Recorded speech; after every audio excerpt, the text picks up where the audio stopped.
ముందుగా అందరికీ నమస్కారం. నేను మిరాజ్.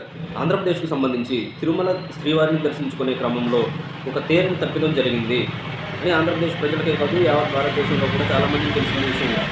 ఎందుకంటే ఎప్పుడు కూడా సుమారుగా 4 లక్షల మంది ఒక్కసారిగా శ్రీవారిని దర్శించుకున్నప్పుడు కూడా ఎప్పుడు కూడా ఇంత తొక్కిసలాటలో ఎన్ని ప్రాణాలు ఒక్కసారిగా పోయిన సంఘటన అయితే లేదు. సుమారు ఇప్పుడున్న 2500 నుంచి 3000 మంది ఒకసారిగా వదిలినప్పుడే ఈ దుర్ఘటన చోటు చేసుకుంది.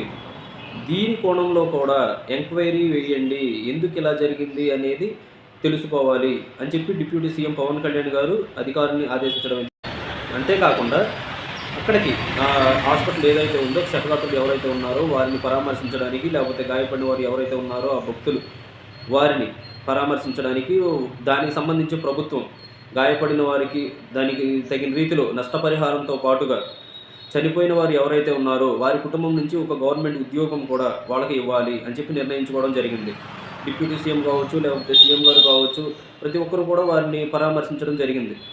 అదే క్రమంలో మాజీ ముఖ్యమంత్రి అయినటువంటి జగన్మోహన్ రెడ్డి గారు అక్కడికి రావడం జరిగింది. అందరూ కూడా అక్కడ బాధలో ఉంటే డిప్యూటీ సీఎం గారు అక్కడ మాట్లాడుతూ ఉన్న క్రమంలో అక్కడికి మాజీ సీఎంగా ఉన్నటువంటి జగన్మోహన్ రెడ్డి గారు వెళ్ళారు. ఎప్పుడైతే జగన్మోహన్ రెడ్డి గారు అక్కడ దిగారో ఆ క్రమంలో కొంతమేర ఉద్రిక్తత అయితే చోటు చేసుకుంది. దానికి కారణం ఏంటంటే అక్కడ ఉన్నటువంటి కార్యకర్తలు ఎవరైతే ఉన్నారో అటు వైసీపీకి సంబంధించిన వాళ్ళు కావచ్చు, లేకపోతే జనసేనకు సంబంధించిన వాళ్ళు కావచ్చు, లేకపోతే టీడీపీకి సంబంధించిన వాళ్ళు కావచ్చు, లేకపోతే బీజేపీకి సంబంధించిన అంటే కూటమి కార్యకర్తలు కావచ్చు, లేకపోతే వైసీపీ కార్యకర్తలు కావచ్చు, వీరి మధ్యన హోరాహోరీగా జై జగన్ అనే నినాదాలతో జగన్కు సంబంధించిన వాళ్ళు వేరు నినాదాలతో వేరు కార్యకర్తలు ఎవరైతే ఉన్నారో వాళ్ళు కూడా ఎత్తుకోవడం జరిగింది. దీనిపైన తీవ్రంగా మండిపడ్డారు డిప్యూటీ సీఎం పవన్ కళ్యాణ్ గారు. ఇక్కడ జరుగుతున్నది ఏంటి, మీరు అలా నినాదాలు చేయడం ఏంటి, వారికంటే సిగ్గు లేదు, మన ప్రభుత్వం గురించి ఆలోచించి మాట్లాడాల్సిన మీరు కూడా అదే నినాదాలతో హోరెత్తిస్తున్నారంటే అసలు మనకి ఇంగిత జ్ఞానమైనా కొంతైనా ఉండాలి కదా అనే విధంగా ఆయన ఫ్యాన్స్ కావచ్చు, లేకపోతే జన సైనికులు కావచ్చు, ప్రతి ఒక్కరిపైన ఆయన మండిపడడం అయితే జరిగింది. ఇది వాస్తవం. ఎందుకంటే అక్కడ కష్టాల్లో ఉన్న వాళ్ళు ఓదార్చడానికి ఆయన అక్కడికి వచ్చారు.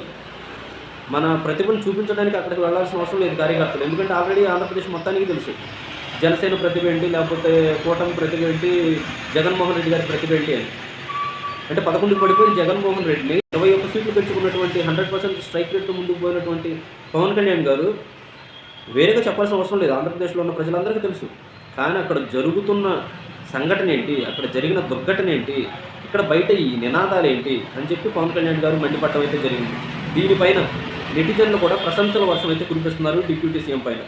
ఎందుకంటే చంద్రబాబు గారు కావచ్చు, లేకపోతే పవన్ కళ్యాణ్ గారు కావచ్చు, వారికి వెళ్ళి మనోధైర్యాన్ని చెప్తుంటే జగన్మోహన్ రెడ్డి గారు జేజేలు కొట్టించుకోవడానికి వెళ్ళారా అని చెప్పి ప్రతి ఒక్కరు కూడా కామెంట్స్ పెట్టడం అయితే జరుగుతూ ఉంది సోషల్ మీడియా వేదికగా.